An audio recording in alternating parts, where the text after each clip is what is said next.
RCB के खिलाफ पूरी तरह हारने के बाद गुस्से में एमएस धोनी ने ऐसी प्लेइंग 11 चुनी है जिसे देखकर पूरा क्रिकेट वर्ल्ड शॉक में आ गया है।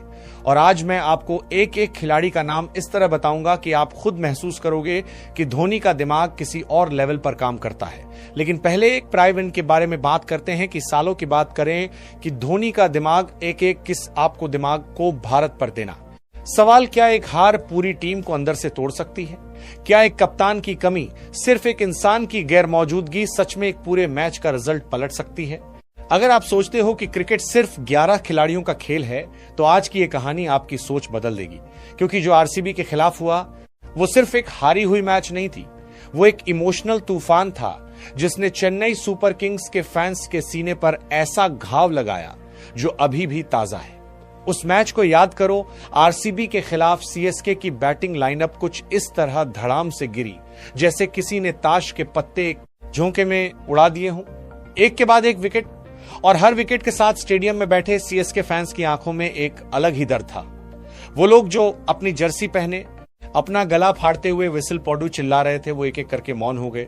सोशल मीडिया पर लोग लिख रहे थे, यार ये क्या हो गया। कोई बोल रहा था आज धोनी होता तो शायद कुछ और होता, और कोई गुस्से में स्क्रीन तोड़ देने की बात कर रहा था।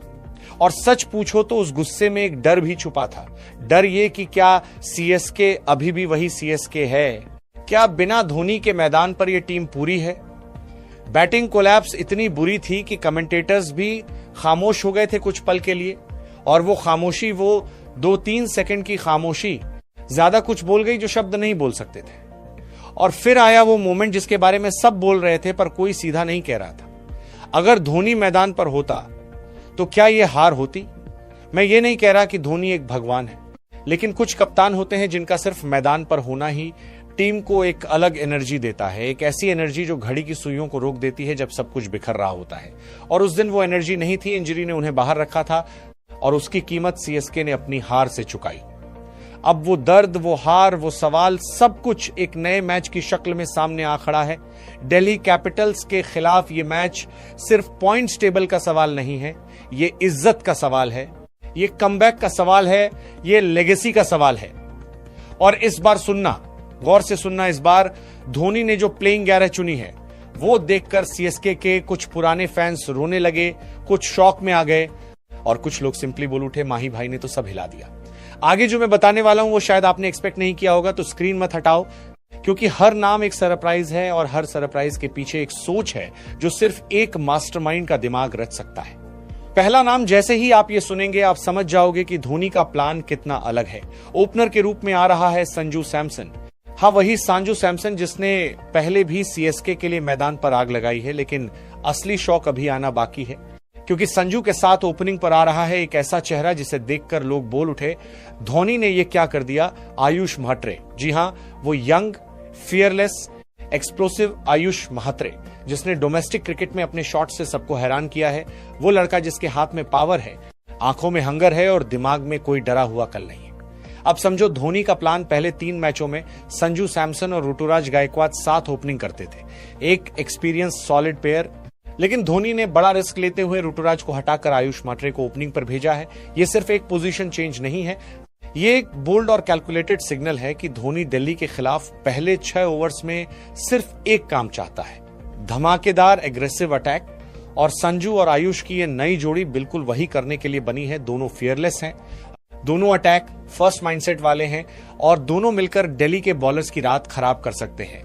आगे जो होने वाला है वो शायद आपने एक्सपेक्ट नहीं किया होगा, क्योंकि नंबर 3 पर आ रहा है ऋतुराज गायकवाड, जो अब एंकर की भूमिका में हैं। जब ओपनर्स मैदान पर तूफान लाएंगे तब ऋतुराज धीरे धीरे इनिंग्स की नींव रखेंगे।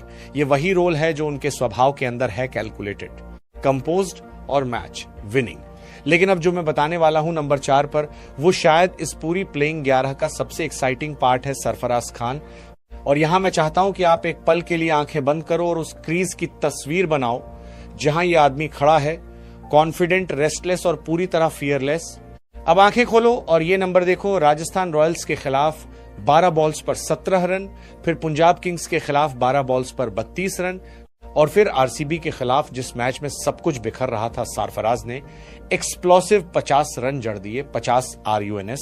जब टीम दर्दनाक सिचुएशन में थी तब इस आदमी ने एक ऐसी इनिंग्स खेली जो सिर्फ आंख से नहीं दिल से देखने वाली थी। ये सिर्फ एक बल्लेबाज नहीं है, ये CSC का मोमेंटम बिल्डर बन चुका है। हर मैच में थोड़ा और बड़ा हो रहा है। दिल्ली के खिलाफ अगर सरफराज फॉर्म में रहा तो दिल्ली के बॉलर्स को बहुत मांगनी पड़ेगी आज रात। अब नंबर 5 पर धोनी ने एक और हटके फैसला लिया। कार्तिक शर्मा OUT और उनकी जगह आई है अर्विल पटेल। ये डिसीजन सुनकर कई लोग बोले क्यों भाई क्यों, लेकिन एक मिनट, धोनी कभी भी बिना वजह कुछ नहीं करता। अर्विल पटेल एक रॉ, एक्सप्लोसिव, अनप्रेडिक्टेबल बल्लेबाज है जिसे धोनी इसलिए लाया है कि दिल्ली के बॉलर्स के पास उसके बारे में डेटा कम हो, प्रिपरेशन कम हो। अनसर्टेनिटी धोनी का वेपन है और उर्विल वो वेपन है। नंबर 6 पर यह नाम सुनकर शायद कुछ लोग बोले इन्हें तो मैं जानता ही नहीं था, लेकिन इस मैच के बाद आप इन्हें भूल नहीं पाओगे। Prashant Veer, underrated, under the radar, लेकिन आरसीबी के खिलाफ जब टीम को जरूरत थी, जब प्रेशर सब पर था, प्रशांत वियर ने 29 बॉल्स पर 43 रन ठोक दिए। इमेजिन करो वो सीन। वो क्रीज पर आता है, कमेंटेटर बोलता है और अब प्रशांत वियर, और स्टेडियम में कुछ लोग सोचते हैं ये कौन है, और फिर वो पहली बॉल से अटैक करता है, बाउंड्री आती है, क्राउड का रिएक्शन बदलता है, एनर्जी शिफ्ट होती है। वो 43 रन सिर्फ एक स्कोर नहीं था, वो एक स्टेटमेंट था कि मैं यहां हूं, मुझे अंडर एस्टिमेट मत करो। नंबर 7 पर है Shivam Dube, allrounder, power hitter और टीम का बैलेंस प्रोवाइडर। वो लोअर ऑर्डर में आकर इनिंग्स को बूस्ट कर सकते हैं और बॉलिंग में भी अपना कंट्रीब्यूशन देते हैं। ये वो खिलाड़ी है जो स्कोर बोर्ड पर नहीं दिखता जब तक कुछ एक्स्ट्रा ऑर्डिनरी ना करे, लेकिन उस एक्स्ट्रा ऑर्डिनरी मोमेंट की जरूरत तो पड़ती ही है कभी ना कभी, और आगे जो होने वाला है वो शायद आपने एक्सपेक्ट नहीं किया होगा, क्योंकि नंबर 8 पर जो नाम है वो सिर्फ एक नाम नहीं, वो एक फीलिंग है। MS धोनी। इंजरी के बाद उनकी वापसी ये सिर्फ एक क्रिकेट मैच की बात नहीं है, ये एक बाप की अपने बच्चों के साथ वापसी जैसी बात है, वापसी जैसी बात है। वो धोनी जब मैदान पर उतरते हैं कोई फर्क नहीं पड़ता कि वो 7 नंबर पर खेले या 8 पर, एक अलग ही एनर्जी आती है पूरी टीम में। प्लेयर्स तेज दौड़ने लगते हैं, बॉलर्स थोड़ी और जोश से बॉल करते हैं, और फैंस की आंखों में एक चमक आती है जो सिर्फ माही भाई की एंट्री पर आती है। वो मैदान पर सिर्फ रन बनाने नहीं आते, वो मैदान पर सिचुएशंस को पढ़ने आते हैं। वो एक ओवर में मैच बदल सकते हैं सिर्फ अपनी प्रेजेंस से, अपनी आवाज से, अपने एक इशारे से। ये वापसी सिर्फ फिजिकल नहीं, ये इमोशनल है, फैंस के लिए, टीम के लिए और शायद धोनी खुद के लिए भी। नंबर 9 पर धोनी का हिडन वेपन है अंशुल कंबोज। ये नाम अभी IPL की मेनस्ट्रीम बात नहीं है, लेकिन यही तो इसका पावर है। धोनी ने उसे चुना है क्योंकि वो जानता है कि सरप्राइज फैक्टर क्रिकेट में कितना बड़ा रोल प्ले करता है। दिल्ली के बल्लेबाज उसे रीड नहीं कर पाएंगे क्योंकि उनके पास उस पर इनफ डेटा नहीं है, और धोनी उस डेटा गैप को अपनी स्ट्रैटेजी में यूज कर रहा है। नंबर 10 पर Matt Henry, new ball specialist, aggressive और टेक्निकल प्रिसीजन का नाम। हेनरी पहले ओवर्स में दिल्ली के टॉप ऑर्डर को अनसेटल करने का काम कर सकते हैं, और उनकी बाउंस और सीएम मूवमेंट दिल्ली के बल्लेबाजों के लिए एक अलग चैलेंज क्रिएट करेगी। और नंबर 11 पर Khaleel Ahmed, left arm pacer, जो राइट हैंडेड बल्लेबाजों के खिलाफ वो एंगल क्रिएट करता है जो राइट आर्म पेसर्स कभी नहीं कर सकते। क्रिकेट में वेरिएशन एक आर्ट है और खलील वो आर्ट मैदान पर लाता है। अब इंपैक्ट प्लेयर्स की बात करते हैं। जेमी ओवर्टन, नूर अहमद, अखिल हुसैन और रामाकृष्णा घोष, ये चारों स्मार्ट सब्स्टिट्यूट्स हैं जो मैच का फ्लो पलट सकते हैं। धोनी ने इन्हें इसलिए रखा है क्योंकि वो जानता है कि 23 में मैच कभी भी किसी भी ओवर में बदल सकता है।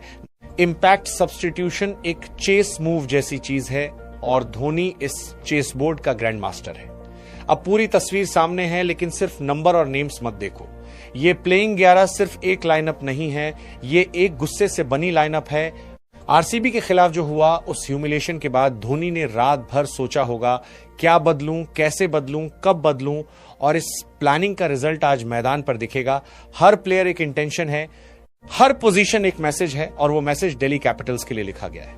ये मैच सिर्फ पॉइंट्स के लिए नहीं है, ये मैच इज्जत के लिए है, ये मैच उन फैंस के लिए है जो आरसीबी वाली हार के बाद सो नहीं पाए। ये मैच उस कप्तान के लिए है जिसने इंजरी के बाद भी मैदान चुनने का फैसला किया। ये मैच उस टीम के लिए है जिसे लोग आउट कर चुके थे। लेकिन सीएसके कभी मरता नहीं। नेवर राइट ऑफ सीएसके, ये सिर्फ एक डायलॉग नहीं, ये एक इतिहास का सच है। हर बार जब दुनिया ने सीएसके को गया गुजरा माना, तब सीएसके ने जी कर दिखाया है, और आज दिल्ली कैपिटल्स के खिलाफ वो वक्त फिर आ गया है धोनी मैदान पर है, टीम तैयार है, फैंस की सांसों में एक उम्मीद है, ये करो या मरो का मैच नहीं, ये हम वापस आ गए का डिक्लेरेशन है। और जब धोनी मैदान पर उतरते हैं, स्कोर कुछ भी हो, दिल कहता है अब हो सकता है। और